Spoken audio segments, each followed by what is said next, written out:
If you're used to drinking coffee right when you wake up, postpone that cup of coffee for an hour. Just push it back. If you're used to getting right up and going to the bathroom, postpone that for 20 minutes. Just tell your DNA that I'm in control. You don't control me, I control you. And that's the first Hmm. step, bro. It be My the bad. I don't ones know. that love you the most that enable you the most. Oftentimes, Yeah. for sure, and especially if they got something to gain off your bad behaviors, you know. Hmm. But Mm-hmm. when it come to like changing them patterns and like that, I went through what was it? It was damn near 90 days of a class. It was called cognitive behavioral therapy, CBT, and basically it's all about like whatever you got going on. If it's like a toxic behavioral trait, it's about catching that, being able to check that, and then changing it. You know.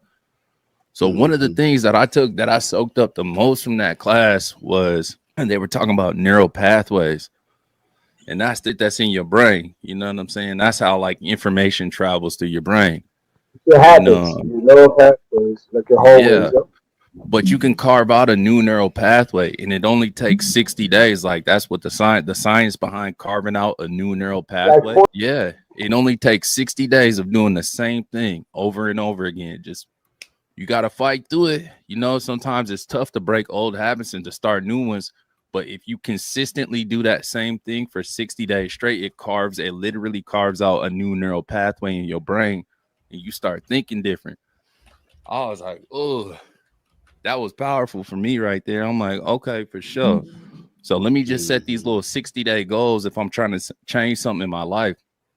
I started applying that little game that I learned from that CBT training, and that honestly worked for me. You know, I'm like, mm, that was a heavy little piece of knowledge right there. yeah, everything works differently for everybody. Everybody's not the everybody can get to the same destination, but not everybody's taking the same route. Not everybody's coming from the same location. You know what I mean? You might be trying to get to New York. I'm trying to get to Cali. I'm living in Connecticut. You living in Cali. Nigga, we got get what I'm saying? Everybody don't have the same. Like my destination was, I got I got tired of going to prison, bro. I got tired of being a supermaxes. I just got tired of it. Man. So I got tired of it. I was like, man, I know I deserve better, and that's what he started. How this is what his tricks are. How do you talk to yourself is very important. The voice in your head, not only what it says, but how you're saying it. That Yeah, voice like doesn't know. Yeah. positive So now affirmations. that voice doesn't know jokes. So you know how you be joking with yourself. What was I thinking? As a joke, that voice don't know jokes. It's gonna keep. Oh, he don't. This is what he wants. Or when people say, "Oh, I can't get a break," the universe here. Oh, you want more of the same, right?